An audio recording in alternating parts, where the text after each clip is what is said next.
이 불상을 보면은 지금 양식으로는 거의 같아요. 이렇게 물결 치듯 내려오고 양다리를 따라서 옷주름이 내려갔는데 일견에서 보기에 어쨌든 좀 느글느글하고 힘이 맥 빠지고 그런 사람 같다 이렇게 느껴지죠.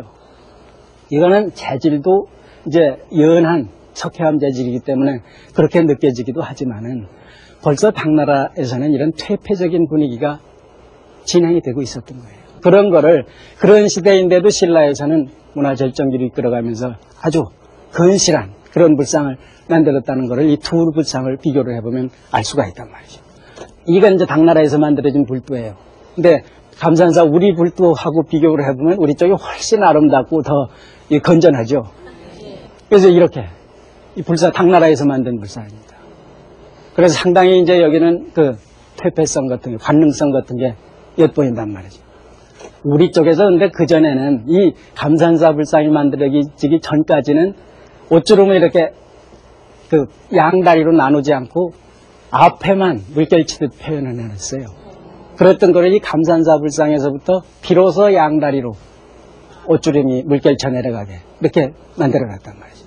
그런데 당나라에서 변화해서 들어온 거를 우리는 그대로 수용을 하지를 않고 이미 그 운강석굴에서부터 있었던 과거의 아름다운 전통을 우리 걸로 수용을 해드려서 제3양식을 창조를 한 겁니다. 그러니까 우리는 어떤 문화를, 외래 문화를 우리가 받아들일 때 그걸 그대로 받아들이지 않는다는 건 제가 누누이 말씀을 드렸어요. 항상 이 기본을 세운 다음에 그 기본에 맞춰가지고, 그러니까 벚꽃 창신이죠. 옛 것을 이제 본받아가지고 새로운 거를 장안해내는 그런 정신으로 늘 그 불상을 만들든지 뭐를 하든지 하는데, 그렇게 하기 위해서는 우리 독자적인 이념이 있어야 됩니다. 우리 고유의 이념이 있기 때문에 그 이념을 기준으로 해서 그렇게 하는 거예요. 그래서 신라도 이때 신라화엄종이라는 화엄종을 들여다가 의상대사가 이미 신라화엄종으로 변형을 시켜요. 그래서 신라화엄종이라는 고유 이념이 있었기 때문에 그 이념을 바탕으로 이런 일을 이루어 나갔던 거예요. 그래서 이제 이거는 운강석굴에 있는 미륵보살이에요. 그래가지고 여기 화불이 있는데 본래 미륵보살에도 미륵상생경에 의해서 화불을 표현을 했다, 이 보관에. 그런 얘기를 그 전에 했어요. 그래서 여기 화불이 표현된 미륵보살입니다.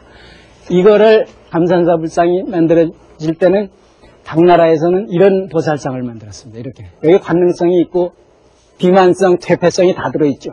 이렇게. 당나라에서. 이렇게 만들어진 거예요. 이렇게 만들어질 때 우리 감산사 불상이 만들어졌어요. 감산사 미륵보살상이 만들어진 거예요. 그래서 이 감산사 미륵보살상에서 보면은 불상에서는 안 보이던 약간의 선정성, 약간의 퇴폐성은 보여요. 살집이 상당히 좋고 또 몸을 약간 틀었단 말이에요. 틀었는데 여기에 이 시기에는 화불이 있으면은 무조건 관세음보살상이었어요. 이 시기에는. 그래서 이 보살상도 뒤에 만약 명문이 남아있지 않았더라면 우리가 지금 관세음보살상이라고 그랬을 거예요. 그런데 뒤 명문에 분명히 미륵보살상이라고 써놨습니다.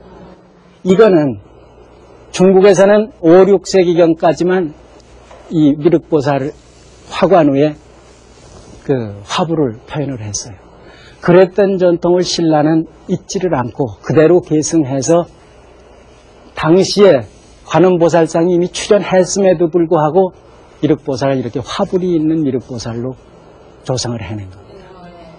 그래서 이걸 한 쌍으로 이렇게 조성을 해서 감산사에 모셨던 건데 그게 일제에 의해서 서울로 옮겨져 온 거예요. 근데 다른 불상들은 모두 이 코가 이제 떨어지고 있는데 코 떨어진 건 대체로 그 아들 난다고 가서 파가지고 되게 이게 여자들 짓이에요. 그러니까 되게 그렇게 됐는데 이 불보살상은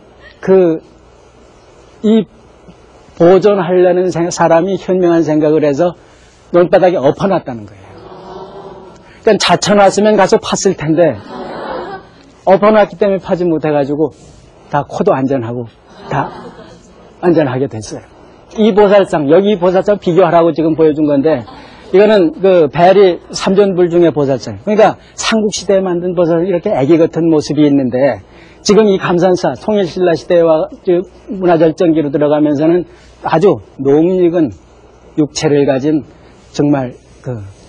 이 성숙한 여인의 모습을 보살상으로 표현을 해놓고 있단 말이죠. 그래서 이 감산사 불상이 있던 자리에 가면은 지금도 이런 석탑이 남아 있습니다. 그래서 괴령 뒤로 쭉 올라가면은 감산사가 지금도 나와요.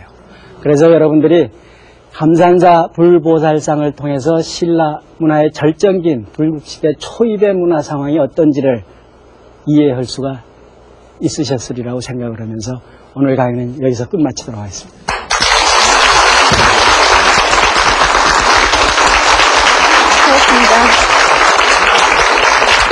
예.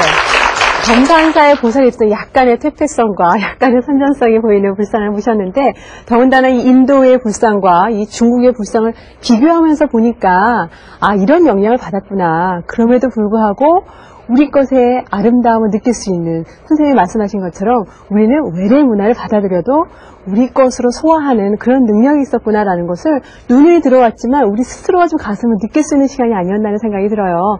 통일 신라 시대의 문화의 절정기에 이르는 초입 단계의 불상을 보셨는데, 다음 이 시간에도 이 통일 신라 시대의 미술 이야기 계속 이어지거든요. 기대해 주세요. 감사합니다.